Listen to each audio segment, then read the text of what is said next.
Bismillahirrahmanirrahim. Assalamualaikum warahmatullahi wabarakatuh.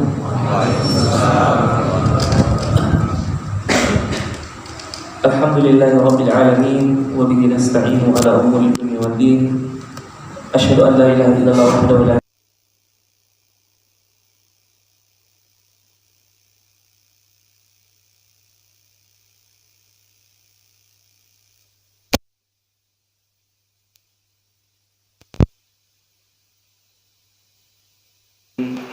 Amma ba'd. Allahumma innana nas'aluka ilman nafi'an wa rizqan wasi'an wa amalan sholihan mutaqabbala. Hadirin dan hadirat, ikhwan dan akhwat, bapak-bapak, ibu-ibu, jamaah salat maghrib dan isya dan yang dirahmati dan dimuliakan oleh Allah Subhanahu wa taala. Seperti biasa, di setiap Selasa malam kita duduk bersama di masjid ini untuk bermajelis ilmu, dan kita masih membahas buku atau sebuah karya yang disusun oleh Syekh Wahid bin Abdus Salam Bali hafizahullah,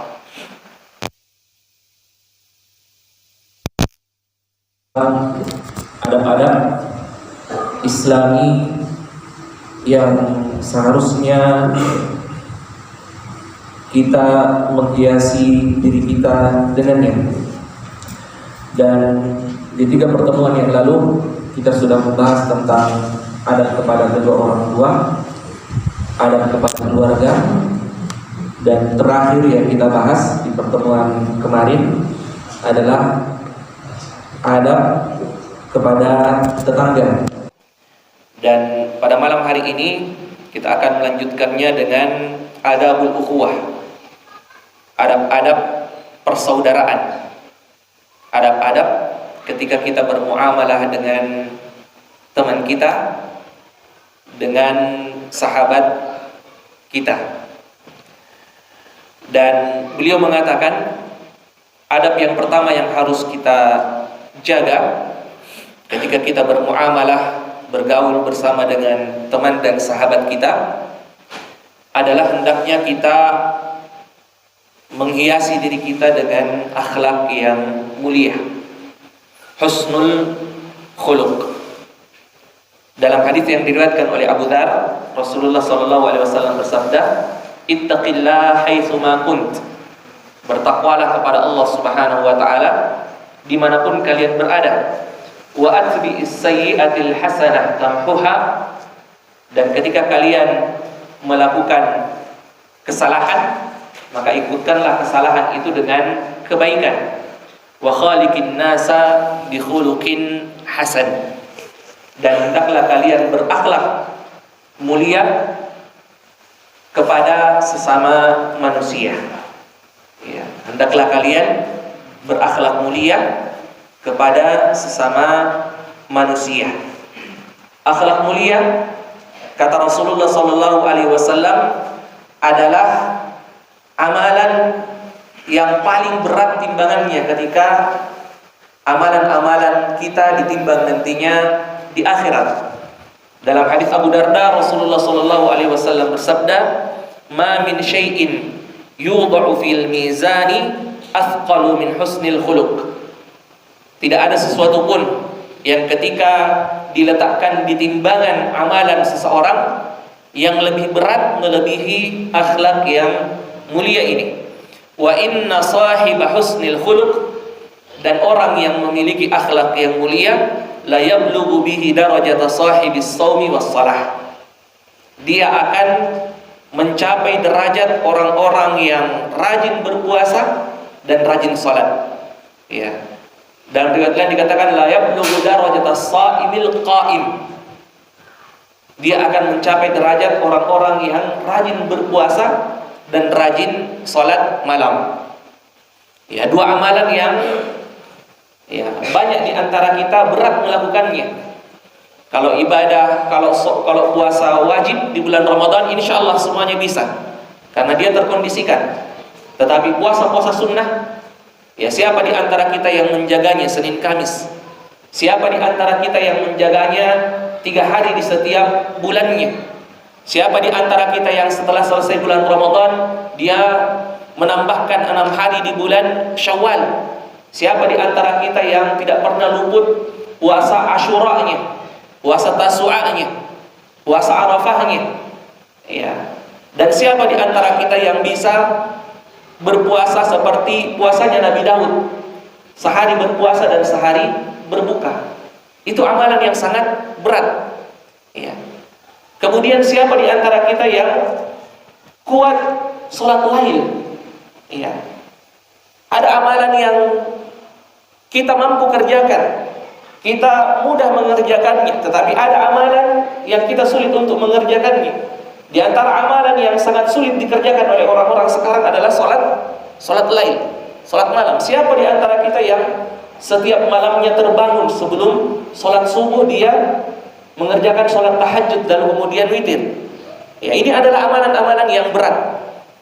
Dengan akhlak mulianya seseorang, dia bisa mencapai derajat orang-orang yang rajin berpuasa dan rajin ya sholat malam itu. Dan bahkan Rasulullah SAW mengatakan ketika beliau duduk bersama dengan sahabat-sahabatnya, inna min ahabbikum ilayya, sungguhnya yang paling aku cintai di antara kalian, wa aqrabikum minni majlisan yaumal qiyamah, dan yang paling dekat tempat duduknya nantinya dengan tempat dudukku di surga, ahasinukum akhlaqa, adalah orang yang paling baik akhlaknya di antara kalian. Siapa di antara kita yang tidak ingin menjadi orang yang dicintai Rasulullah? Iya. Siapa di antara kita yang tidak ingin menjadi orang yang seperti ini? Dalam sebuah perang, jamaah sekalian, dalam sebuah perang, ketika Rasulullah SAW berkumpul dengan pasukannya di malam hari, Rasulullah mengatakan kepada sahabat-sahabatnya, la'utiyanna ar-rayata ghadan ila rajulin yuhibbullaha wa rasulahu wa yuhibbuhullahu wa rasuluhu yaftahullahu ala yadihi. Kata Rasulullah, besok saya akan memberikan bendera perang kepada salah seorang di antara kalian. Apa sifatnya? Dia adalah orang yang mencintai Allah dan Rasulnya. Kalau ini mungkin kita semua mengaku kita mencintai Allah dan mencintai Rasulnya, tapi istimewanya orang ini juga adalah orang yang dicintai oleh Allah dan dicintai oleh Rasulullah. Ada jaminan, dan jaminannya adalah jaminan Rasulullah SAW. Dan Rasulullah mengatakan yaftahullahu ala yadihi, dan Allah akan berikan kemenangan ya, kepada kaum muslimin melalui tangannya. Ya, dia akan diberikan bendera, artinya dia akan memimpin peperangan. Dia mencintai Allah, mencintai Rasulullah, dan dicintai oleh Allah, dicintai oleh Rasulullah. Dan dia adalah orang yang melalui tangannya kemenangan kaum muslimin akan diraih. Para sahabat waktu itu, ya, kata para sahabat waktu itu, batan nas yaduquna lailatahum. Tidak ada yang bisa tidur di malam hari. Kenapa? Semuanya bertanya-tanya, siapa besok orang itu? Bahkan Umar bin Khattab mengatakan, ma kuntu atamanna ur-ri'asa illa yawma idzin. Saya tidak pernah berharap diangkat menjadi pemimpin kecuali malam itu. Kecuali pada waktu itu. Kenapa? Karena ada jaminan orang itu tidak hanya mencintai Allah dan mencintai Rasulullah, tetapi dia juga dicintai oleh Allah dan dicintai oleh Rasulullah. Ya. Tidak ada yang bisa tidur sampai subuh. Ketika Rasulullah sudah salat subuh, Rasulullah balik kepada mereka. Mereka mulai menunggu. Rasulullah menghadap ke kanan, mereka juga mencondongkan badannya ke kanan seperti ini. Kalau Rasulullah menghadap ke kiri, mereka mencondongkan juga badannya ke kiri. Supaya apa? Supaya mereka yang dilihat. Pokoknya kemana Rasulullah melihat, mereka mencondongkan badannya. Ya, ini saya, ini saya. Maksudnya begitu. Ya, saya. Ya. Tetapi Rasulullah balik ke kiri, balik ke kanan, mencari-cari orang, dia tidak mendapatkannya. Rasulullah kemudian mengatakan, Aina Ali bin Abi Thalib? Mana Ali bin Abi Thalib? Oh, ternyata orangnya adalah Ali bin Abi Thalib. Tapi orang-orang yang mendengarnya waktu itu masih belum puas. Mereka mengatakan, Ya Rasulullah, yashtaki ainai. Ya Rasulullah, dia mengeluhkan matanya, lagi sakit mata. Artinya tidak cocok memimpin peperangan, cari yang lain. Tapi Rasulullah lagi-lagi mengatakan, Aina Ali bin Abi Thalib? Mana Ali bin Abi Thalib? Sampai kemudian ketika sahabat menyadari bahwa tidak ada orang lain selain Ali yang akan dipilih, didatangkanlah Ali dalam keadaan matanya sedang sakit. Dia mendekat sama Rasulullah. Ketika mendekat, Rasulullah meludahi matanya. Tapi ini ludahnya Rasulullah. Ya, ini ludahnya Rasulullah. Kalau ada orang yang sakit mata, jangan bilang sini. Jangan. Ini ludahnya Rasulullah. Ya. Dia ludahi dan sembuh seketika. Sembuh seketika. Syahidnya di sini, ikhwas sekalian, mendapatkan kecintaan Allah dan kecintaan Rasulullah adalah sebuah kemuliaan yang sangat besar. Orang yang memiliki akhlak yang mulia, apa tadi keutamaannya? Orang yang paling dicintai oleh Rasulullah. Ya, Rasulullah mengatakan itu, yang paling aku cintai di antara kalian. Bukan cuma itu keutamaannya, yang paling dekat tempat duduknya dengan tempat dudukku nantinya di surga. Ya, surga itu bertingkat-tingkat. Tentunya tingkatan yang paling tinggi itu ditempati oleh para nabi. Ada Rasulullah di situ. Artinya orang ini nantinya akan berada di surga yang paling tinggi. Iya. Siapa dia? Kata Rasulullah SAW, hasinukum akhlaqa. Orang yang paling baik akhlaknya di antara kalian. Makanya Abdullah bin Mas'ud, ya, ketika melihat seorang murid yang bernama Rabi' ibn Khathyam, ada yang membacanya Khusaim, ada yang membacanya Khathyam, yang mana Rabi' ini adalah orang yang tutur katanya sangat lembut, perangainya sangat santun, memiliki akhlak yang mulia. Ketika dia bertemu, setiap dia bertemu, dia selalu mengatakan kepada Rabi', "Lau ra'aka Rasulullah sallallahu alaihi wasallam la ahabbak." Seandainya Rasulullah melihatmu, maka dia akan mencintaimu. Ya. Orang yang memiliki akhlak yang mulia, ya, kita katakan kepadanya seperti itu. Seandainya mereka adalah orang-orang yang bertemu dengan Rasulullah, maka Rasulullah SAW akan mencintainya. Ini adab yang pertama. Dan ini poin besarnya. Nanti setelahnya itu adab-adab yang lain yang beliau sebutkan, itu adalah perincian dari adab akhlak yang mulia ini. Dari akhlak yang mulia ini.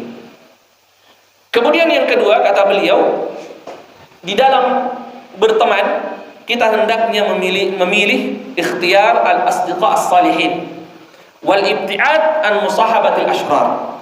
Hendaknya kita berteman dengan orang-orang yang saleh.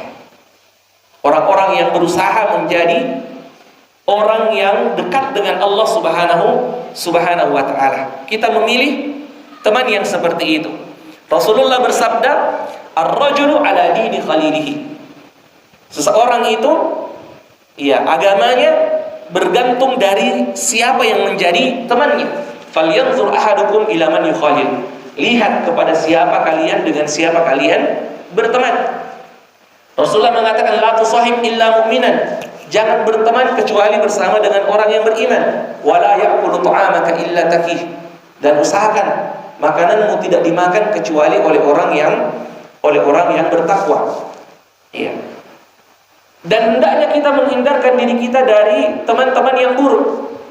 Teman-teman yang bisa menjauhkan kita dari Allah Subhanahu wa taala. Yang bisa menjadikan kita menjadi orang yang gampang berbuat dosa, gampang melakukan kemaksiatan. Dia membantu kita, menolong kita untuk melakukan kemaksiatan. Ya. Mungkin kita semua pernah mendengar ceritanya Abu Umayyah, ya. Siapa ini Abu Umayyah? Temannya Abu Talib dan Abu Jahal dulu. Abu Talib, tidak apa-apa kita ulang. Abu Talib, sekalian, paman Rasulullah, sangat banyak bantuannya kepada umat Islam, sangat kuat pembelaannya untuk Rasulullah Sallallahu Alaihi Wasallam. Dialah yang membela Rasulullah Sallallahu Alaihi Wasallam, dan Rasulullah sangat mencintainya. Rasulullah sangat ingin kalau Abu Talib ini masuk ke dalam agama Islam, diajak, didakwai untuk masuk ke dalam agama Islam, tetapi dia selalu menolak. Sampai ketika dia dalam keadaan sekarat sekalipun, Rasulullah tetap mendatanginya. Ketika didatangi, Rasulullah mengatakan kepadanya, "Qul kalimah uhajju laka biha indallah." Katakan sebuah kalimat yang dengan kalimat itu sudah cukup saya jadikan alasan untuk membelamu di hadapan Allah. Kalimat apa itu? Kalimat syahadat. Ucapkan asyhadu an la ilaha illallah wa asyhadu anna muhammadar rasulullah. Tapi setiap dia menyuruh, mengajak Abu Talib untuk mengucapkan kalimat syahadat ini, di sampingnya selalu ada Abu Jahal dan selalu ada Abu Umayyah yang mengatakan jangan, jangan. Selalu dia halang-halang. Iya. Apakah kamu akan meninggalkan agama nenek moyangmu? Dia halang-halang. Sampai akhirnya Abu Talib meninggal dalam keadaan tidak memeluk agama Islam. Tidak memeluk agama Islam. Menariknya, Abu Umayyah ini, ketika Abu Talib sudah meninggal, dia justru yang masuk Islam. Abu Talib meninggal, dia justru yang masuk Islam. Dia perbaiki keislamannya, ikut beberapa peperangan sampai akhirnya syahid di jalan Allah Subhanahu wa taala. Coba bayangkan, ikhwas sekalian, kalau kita yang menjadi seperti Abu Talib ini. Kita berteman dengan orang jahat, kita berteman dengan pendosa, kita berteman dengan ahlu maksiat. Dia yang mengajak kita bermaksiat, dia mengajak kita berdosa, bahkan menolong kita, membukakan pintu maksiat untuk kita. Kita bermaksiat bersama-sama, lalu kemudian Allah lebih dulu memanggil kita, mencabut nyawa kita. Kita meninggal dunia, sementara dia akhirnya setelah kita meninggal dunia bertobat. Taubatnya diterima, dia dimasukkan ke dalam surga, sementara kita akan mempertanggungjawabkan dosa kita. Ini bahayanya berteman dengan orang-orang jahat. Ini resikonya. Jangan sampai kita seperti ini. Syukur-syukur kalau kita yang menjadi Abu Umayyah tadi itu. Tapi kalau kita yang menjadi Abu Talib,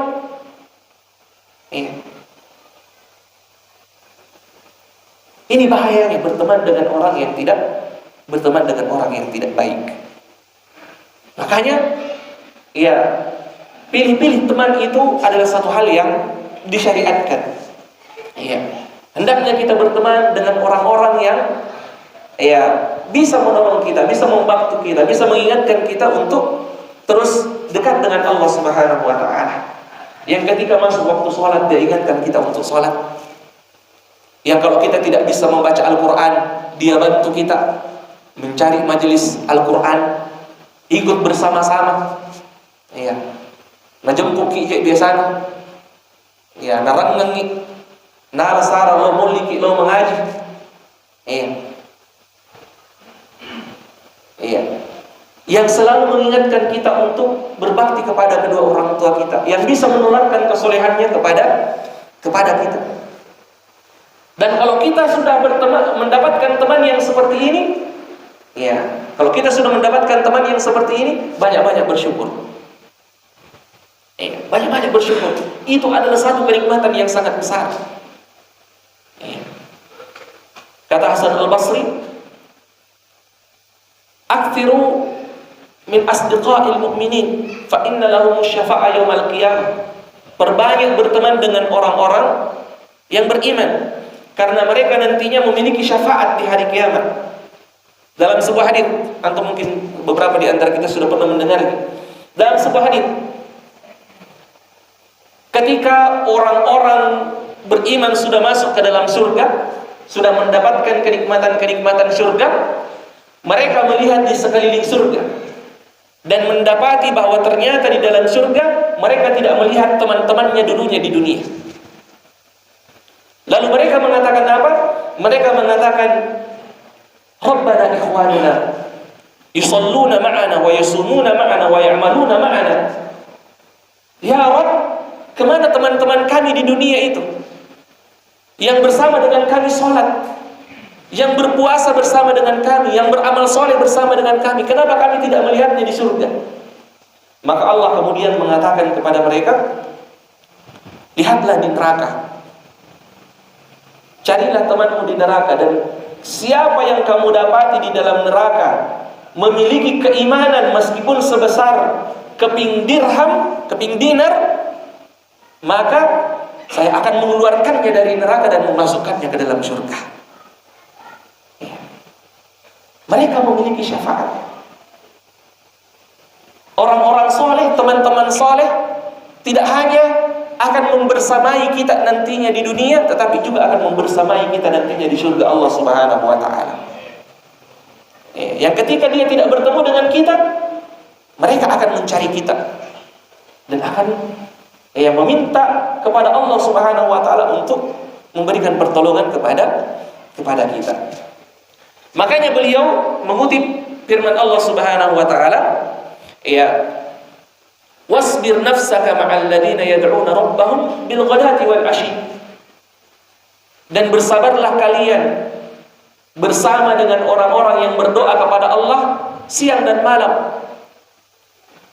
Yuriduna wajah, orang-orang yang menginginkan wajah Allah, menginginkan keridhaan Allah Subhanahu wa ta'ala.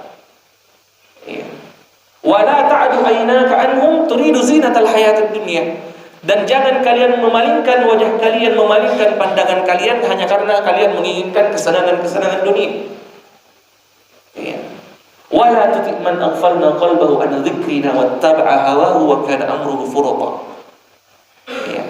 Dan janganlah kalian mentaati orang-orang yang kami tutup hatinya, orang-orang yang mengikuti hawa nafsunya, dan orang-orang yang melampaui batas. Kita disuruh untuk bersabar. Ketika kita sudah mendapati, ketika kita sudah berada di komunitas, circle kita adalah teman-teman yang berusaha untuk menjadi orang-orang soleh, bersabar di situ. Meskipun mungkin nantinya ketika kita bersama dengan mereka, ada saja kelakuan mereka yang tidak mengenakan hati. Jadi tidak berarti orang teman yang soleh itu tidak punya kesalahan, tidak punya kekurangan, tidak. Dan kita semua merasakannya.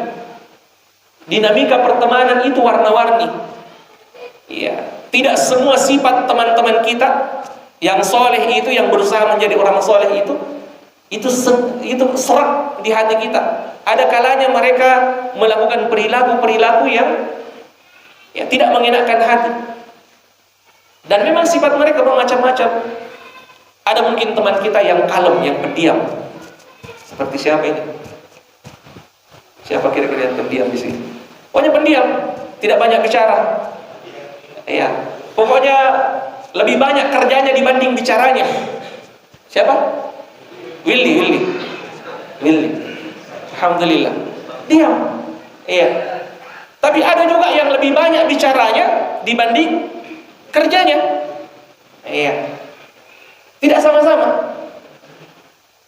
Ada teman kita yang ketika dia melihat sesuatu yang dia tidak senangi, dia lebih memilih untuk diam. Atau kalau dia berbicara, dia menyindir dengan halus. Satu kali dia bicara tapi pedis, menusuk di hati. Tapi ada juga teman yang pokoknya kalau ada yang dia lihat tidak baik, pokoknya langsung dia tegur di depan kita. Pokoknya tidak ada tawar-menawar. Dia langsung tegur di waktu itu juga. Tidak ada dia sembunyi-sembunyikan. Ada teman kita mungkin yang dermawan sekali. Pokoknya suka sekali mentraktir. Pergi ke makan coto, dia yang bayar. Pergi ke naik sepeda, dia yang bayar. Pokoknya singgah orang di penjual cendol, dia lagi yang bayar. Padahal mungkin yang dia bayarkan itu, orang-orang yang dia bayarkan itu ada yang lebih kaya dibanding dia, tapi dermawan. Siapa kira-kira ini orang yang seperti ini? Willy lagi. Iya. Ada seperti itu. Tapi ada juga yang perhitungan. Pokoknya suka nebeng. Kalau makan nebeng. Kalau mau pergi kemana-mana nebeng. Kalau orang beli pulsa ikut nebeng. Pokoknya nebeng. Perhitungan.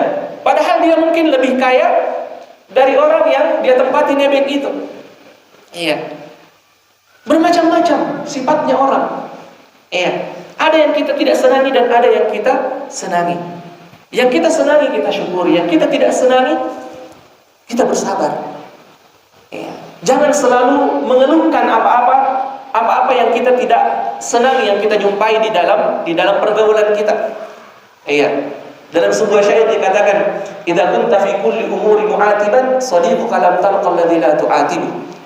Kalau di setiap kesalahan, di setiap hal yang kamu tidak senangi, ketika kamu berteman dengan orang-orang, kamu akan mengomel, ya, menokok-nokok, maka tidak ada teman yang tidak akan kamu omeli. Kamu pasti akan menokok-nokok terus. Iya. Fa'ish wahidan aw sil akhaka fa innahu muqarifu dhanbin marratan aw mujanibu. Ya, bertemanlah dengan mereka. Atau kalau memang tidak sanggup, ya hidup sendiri, tinggal di rumahmu sendiri. Karena temanmu itu pasti akan berbuat salah. Sesoleh-solehnya seorang teman, pasti akan ada kesalahan yang kita tidak sukai. Ya, pasti ada kesalahannya. Sebaik apapun orang itu pasti ada kekurangannya, pasti nanti akan melakukan sebuah kesalahan yang kesalahan itu tidak kita senang. Nah, di dalam ayat tadi kita diperintahkan untuk bersabar ketika kita bersama dengan mereka. Bersabar. Kenapa? Karena mereka adalah orang-orang yang berusaha menjadi orang soleh. Yang ketika kita bersamanya, kita juga akhirnya ikut berusaha menjadi orang yang soleh. Ya, mereka adalah orang-orang yang ketika kita bertemu dengannya, yang kita ingat adalah Allah Subhanahu wa Ta'ala. Ya. Di waktu ibadah mereka ingatkan kita beribadah, mengajak kita untuk beribadah. Ya. Kita diperintahkan untuk bersabar dengan mereka. Bersyukurlah, syukuri itu dan sabari apa-apa yang kita tidak senangi. Ya, Allah juga mengatakan, la tajidu qauman yu'minuna billahi wal yawmil akhir yuwaduna man haddallaha wa rasulah. Kalian tidak akan mendapati orang-orang beriman itu ada yang berkasih sayang dengan orang-orang yang memusuhi Allah dan memusuhi Rasulnya. Allah juga berfirman, wattabi sabila man anaba ilayya. Dan ikutilah jalan orang-orang yang kembali di jalan Allah Subhanahu wa Ta'ala. Hadis yang kita sudah sering sebutkan, Rasulullah SAW bersabda, permisalan orang yang soleh itu sama seperti ketika dia berteman, sama seperti penjual minyak wangi. Kalau kita tidak bisa beli minyak wanginya, kita bisa mencium baunya. Dan permisalan orang yang buruk itu, orang yang tidak baik itu, sama seperti pandai besi, yang kalau kita tidak terkena sabetan pedangnya, sabetan senjatanya, maka minimal kita akan merasakan panasnya api yang dia pakai menempas senjata itu ketika dia membuatnya. Nah, ini kaidahnya. Akhlak yang baik dan berteman dengan orang yang baik dan menjauhi teman yang buruk. Lalu kemudian beliau merinci, apa sebenarnya akhlak yang baik itu? Seperti apa akhlak yang baik itu? Sederhana sebenarnya. Iya. Seperti yang beliau katakan, yang pertama basyasyatul wajah. Kita senantiasa berusaha menampakkan wajah yang ceria ketika kita bertemu dengan saudara kita. Ya. Pokoknya kalau bertemu dengan saudara kita, apapun masalah yang tadi kita bawa itu lupakan dulu. Kalau kita bertemu dengannya, usahakan perlihatkan wajah yang berseri-seri. Ya. Perlihatkan wajah yang berseri-seri. Ya. Senyum. Gigi itu bukan aurat. Iya. Perbaiki wajahnya. Jangan bermuka kecut. Iya, jangan menjadi orang yang setiap kita bertemu pokoknya kalau tidak muka seram, muka kecut. Ya, jangan menjadi orang yang seperti itu. Basyasyatul wajah. Rasulullah bersabda, tabassamuka fi wajhi akhika shadaqah. Iya. Senyumanmu di hadapan saudaramu itu adalah sedekah. Itu adalah sedekah. Ya. Pokoknya kalau ketemu senyum, ya, sedekah. Ya. Tidak apa-apa itu. Bahkan itu disunnahkan. Yang jadi masalah kalau senyum-senyum terus. Ya. Tidak ada, pokoknya senyum-senyum terus. Ya, itu bahaya itu kalau senyum-senyum terus. Ya, mungkin ada masalah. Ya, itu yang masalah. Tetapi kalau ketemu lalu senyum, ya ini yang dianjurkan. Kemudian, ya, akhlak yang baik itu ketika kita bersama dengan saudara kita adalah satrul uyub. Ketika kita bermuamalah dengannya, kita hendaknya menutupi aibnya. Ya, kita hendaknya menutupi aibnya. Kekurangan-kekurangan saudara kita itu jangan dicari-cari. Kesalahan-kesalahannya jangan dicari-cari lalu kemudian diumbar, diceritakan kepada orang lain. Ya, kita tidak boleh seperti itu. Iya. Rasulullah sallallahu alaihi wasallam bersabda, "Al-muslim akhul muslim." Seorang muslim adalah saudara bagi muslim yang lainnya, la yadhlimuhu, dia tidak menzaliminya. Wa man kana fi hajati akhihi kana Allahu fi hajatihi. Siapa yang memenuhi kebutuhan saudaranya, maka Allah juga akan memenuhi kebutuhannya. Wa man farraja an muslim kurbatan, farrajallahu anhu kurbatan min qurabati yaumil qiyamah. Siapa yang melepaskan kesusahan seorang muslim di dunia, Allah akan lepaskan kesusahannya nantinya di akhirat. Wa man satara musliman, satarahullahu alaihi. Ya, satarahullahu yaumal qiyamah.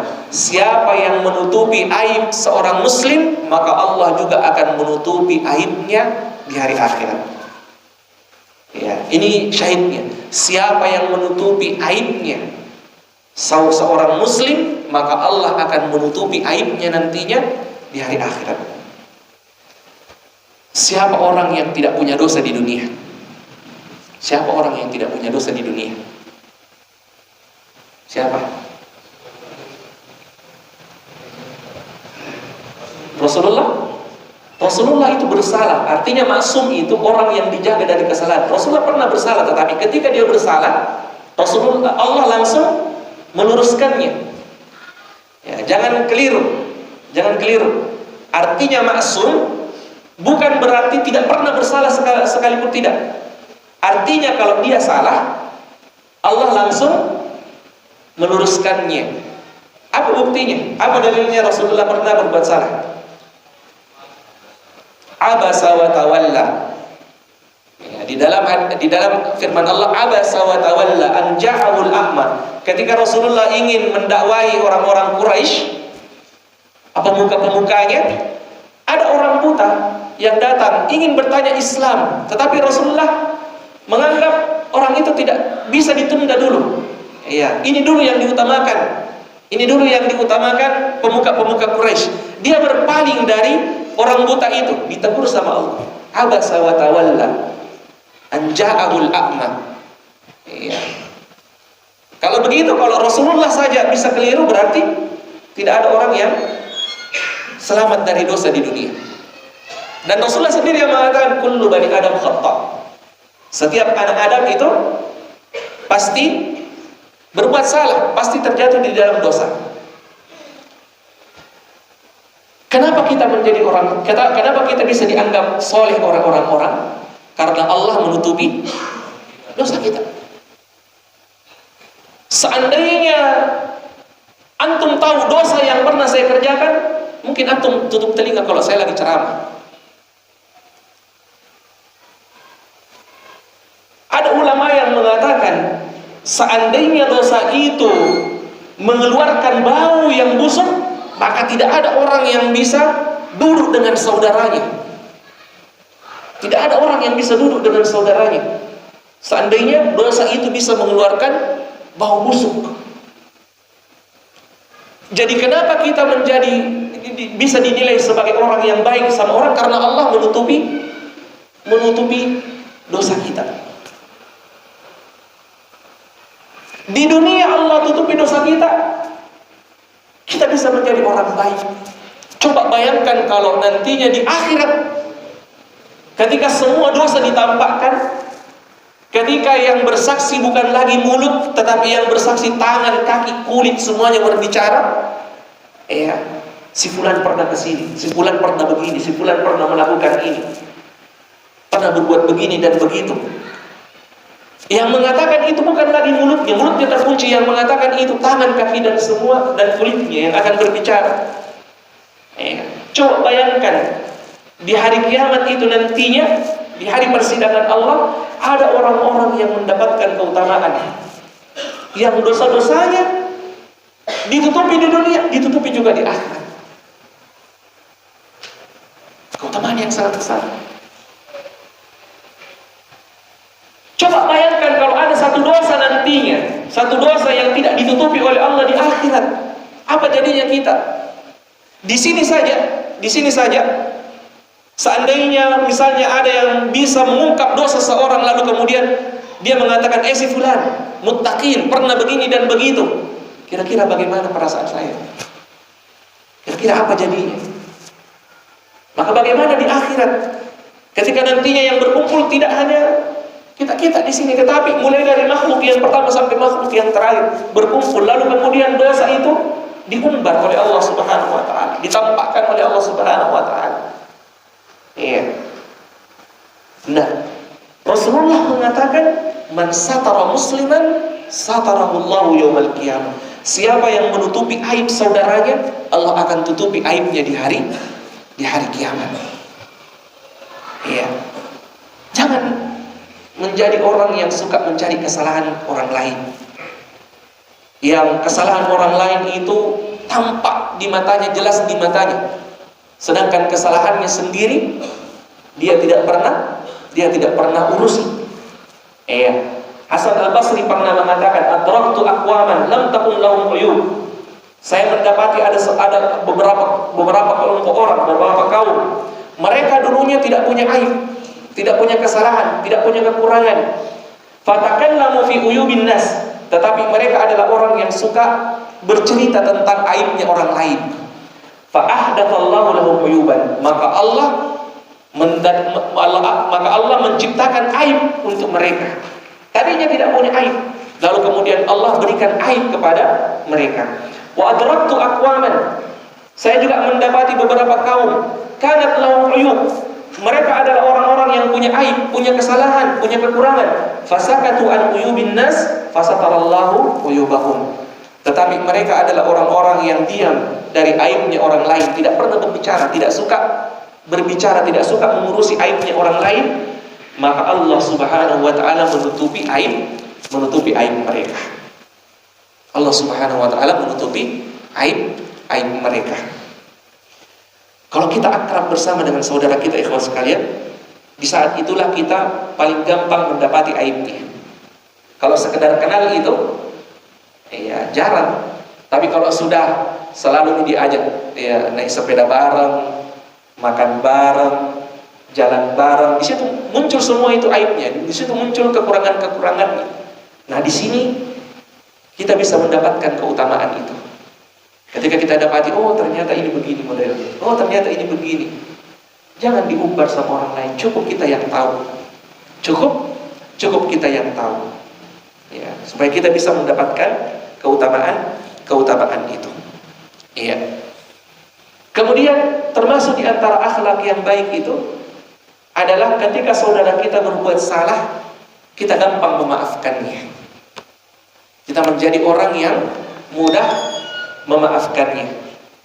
Kalau kita memaafkan saudara kita, Allah akan ampuni dosa kita. Dalam peristiwa haditsatul ifk, antum pernah dengar ceritanya?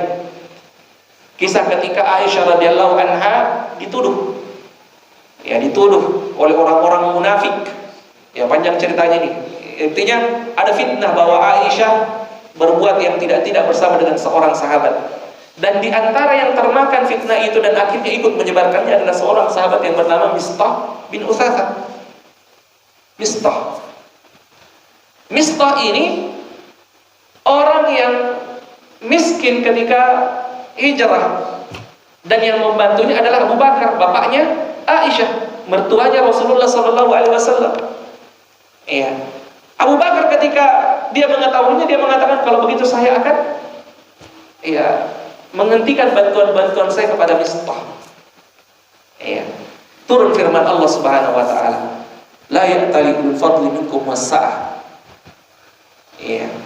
Tidak pantas bagi orang-orang yang memiliki keutamaan, orang-orang yang memiliki kelapangan, untuk bersumpah tidak lagi menafkahi, iya, orang-orang miskin, orang-orang yang berhijrah di jalan Allah Subhanahu wa taala.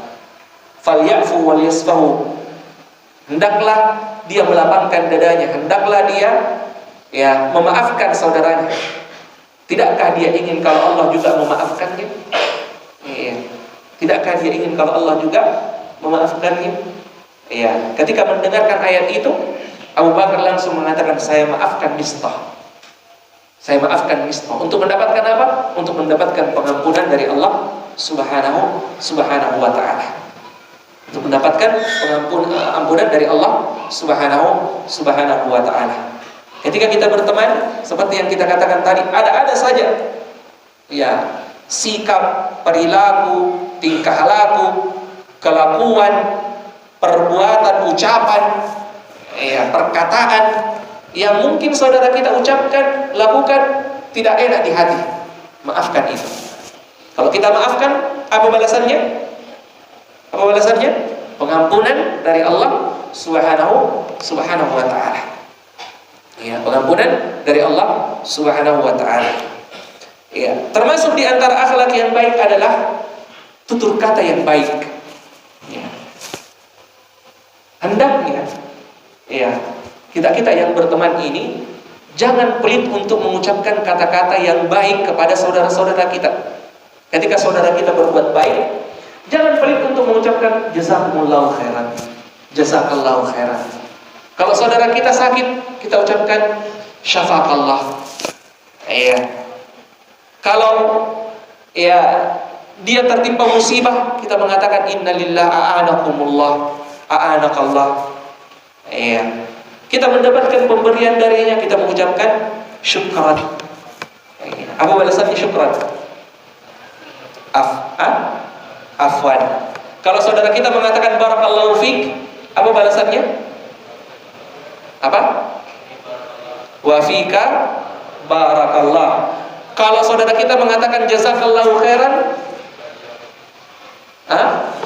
wa iyyaka atau wa anta fajazakallahu khairan.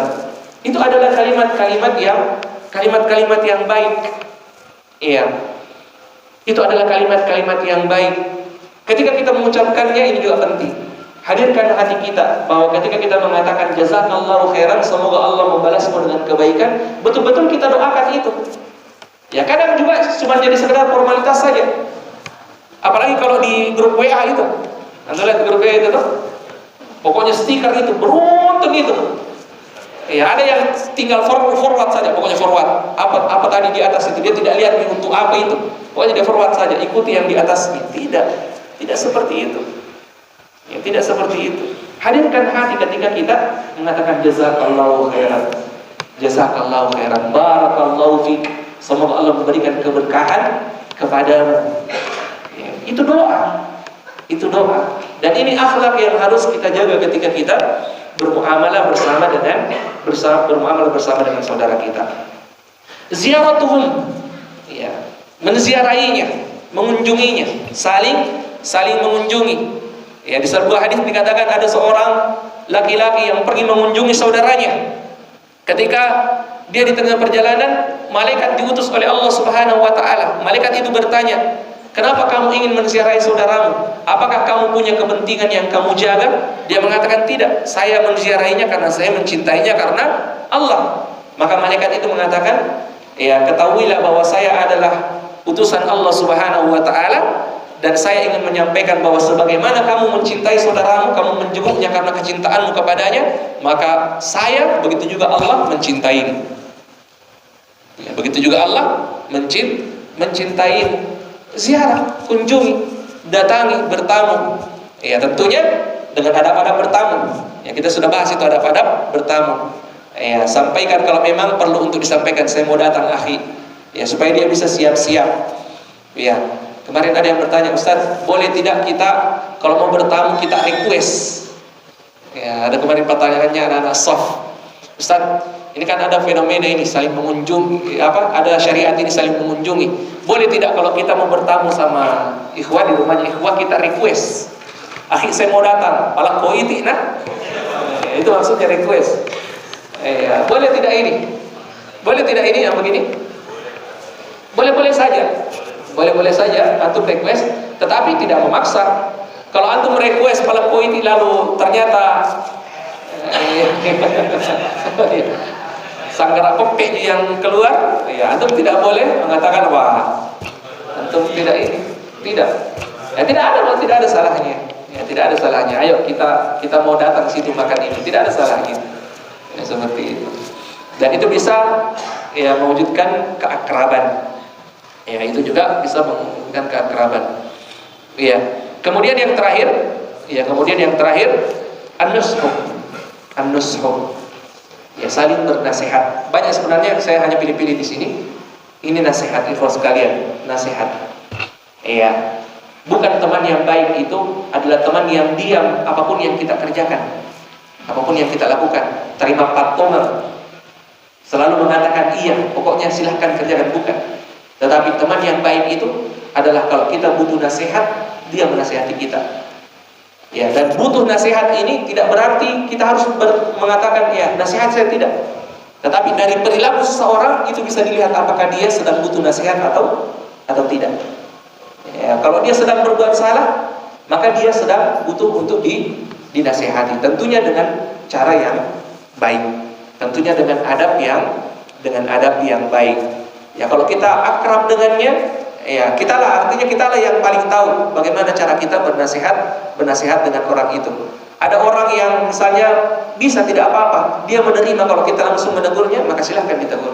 Tapi ada juga orang yang tidak senang, tidak cocok, tidak mau kalau ditegur langsung seperti itu. Dia maunya kalau nanti kita duduk-duduk bersama, ya kita di waktu-waktu yang tepat baru kemudian kita sampaikan, maka kita melakukan yang seperti itu.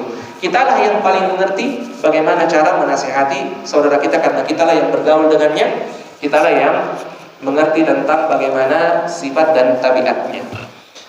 Ada beberapa yang kami langkai di sini dan kami anggap itu hanya pengulangan, dan kita cukupkan sampai di sini saja dan sudah masuk waktu. Sebelum kita tutup, kalau ada yang mau bertanya, satu pertanyaan yang betul-betul dianggap itu bermanfaat untuk orang lain, silakan. Iya. Itu masalah salam Nabi Muhammad SAW. Apakah tidak bisa sama sekali kita karena memang ada kesalahan? Pamannya Abu Thalib? Iya tidak.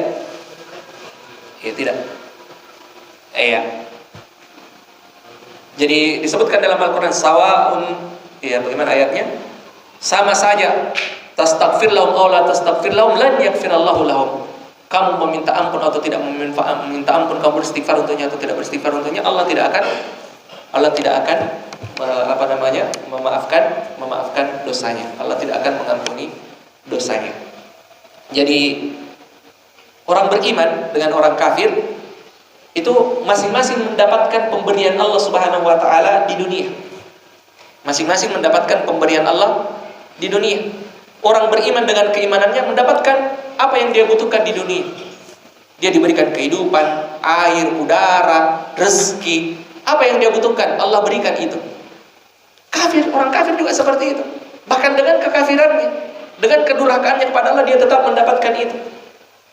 Ya, dan kalau ada kebaikannya, ya itu sudah dia dapatkan balasannya di dunia. Ada orang yang tidak beriman, berbuat baik, itu dikenal kebaikannya. Pencipta lampu. Siapa pencipta lampu? Thomas Alva Edison. Dikenal namanya. Haji Poding saja hafal namanya. Ya, dia sudah dapatkan balasan kebaikannya itu. Di akhirat mereka tidak dapatkan lagi. Ya, yang mendapatkannya hanya orang-orang beriman. Abu Thalib dia sudah dapatkan kebaikannya. Dia dikenal sebagai orang yang membantu umat Islam, tetapi di akhirat dia tidak bisa mendapatkan itu. Makanya nikmat iman itu, ikhwas sekalian, nikmat iman itu nikmat yang paling berharga, itu tidak ada tandingannya itu. Nikmat iman itu. Dan kita ini alhamdulillah kita lahir, kita tidak lagi mencari nikmat itu. langsung diberikan oleh Allah Subhanahu wa taala. Karena ada juga orang yang dia cari itu, nikmat itu. Kita alhamdulillah. Ya. Nikmat iman ini, ya, antum tahu, ya, orang-orang yang tidak beriman itu bagaimana modelnya hidupnya di dunia itu. Orang yang tidak mengenal Allah. Saya sering sampaikan ini. Itu orang di India. Siapa yang dia jadikan Tuhan? Sapi. Sapi. Orang yang tidak beriman itu, sapi yang dia jadikan Tuhan. Dia sembah itu. Kalau sapinya kencing, ya, dia minum. Kalau sapinya buang air besar itu kotorannya itu, dia ambil itu baru dia tabarruk. Dia sapu di badannya. Ya, itu akibatnya dia tidak beriman itu. Ya. Bahkan di antara mereka ada yang tidak menyembah sapi. Ada juga yang menyembah monyet, lanceng. Iya. Orang Jepang yang kepintarannya bisa menciptakan robot, mesin dan semacamnya. Apa yang mereka sembah? Matahari. Matahari yang mereka sembah. Yang hilang kalau malam, tidak kelihatan cahayanya.